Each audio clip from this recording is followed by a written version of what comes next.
Good morning, friends. This session is dedicated to class 10, and we are just having a review of the poem Fire and Ice by Robert Frost. The title of the poem is Fire and Ice by Robert Frost.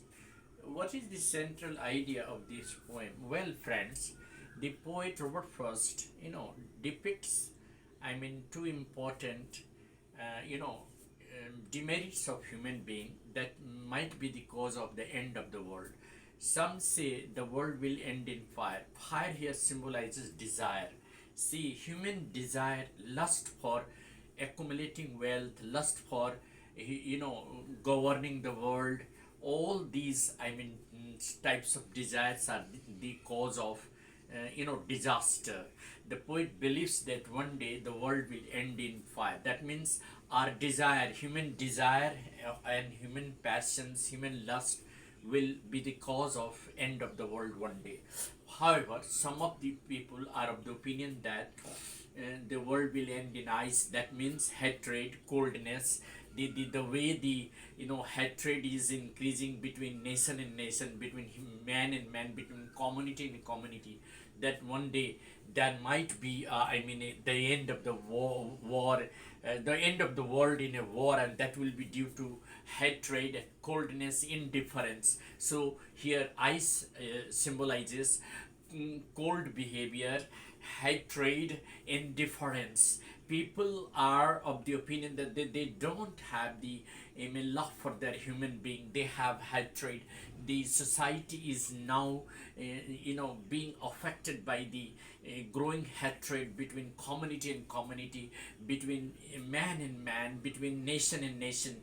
And that is just because everybody wants to expand his area, his nation, and go for overnight progress. And that desire and lust for governing the world and making things in the favor of a particular individual becomes the cause of the end of the world. So the poet is of the opinion that either the world will end in fire, that is desire and lust, or it will end in ice, that is coldness, hatred, and all the indifference that have come up, that have grown out of human behavior.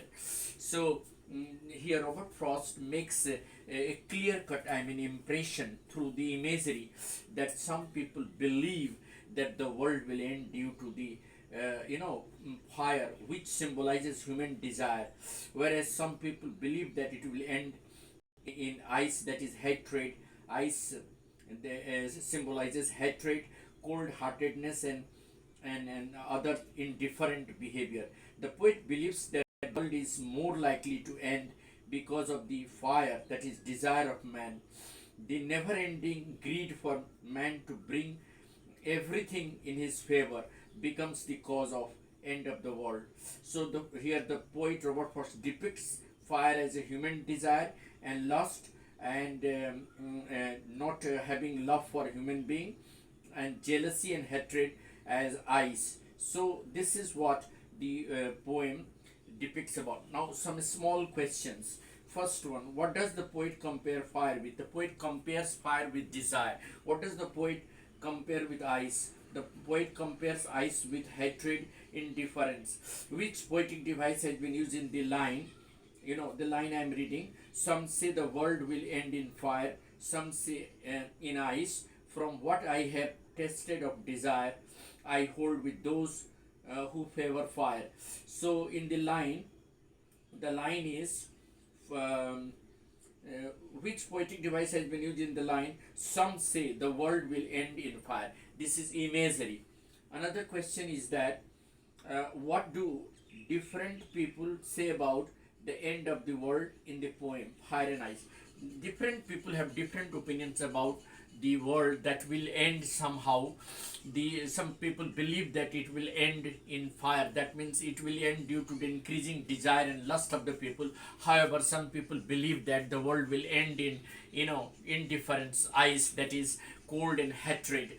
Both are equally dangerous.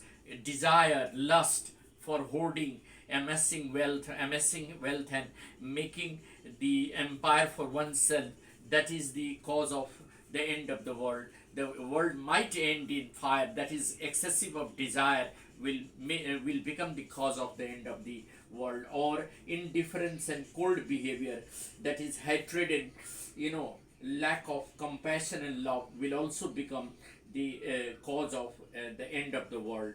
That is what the poet concludes with. So the poem beautifully is symbolic of the fire is symbolic of desire, and ice is symbolic of hatred and indifference, and that is what the poet comes to conclude.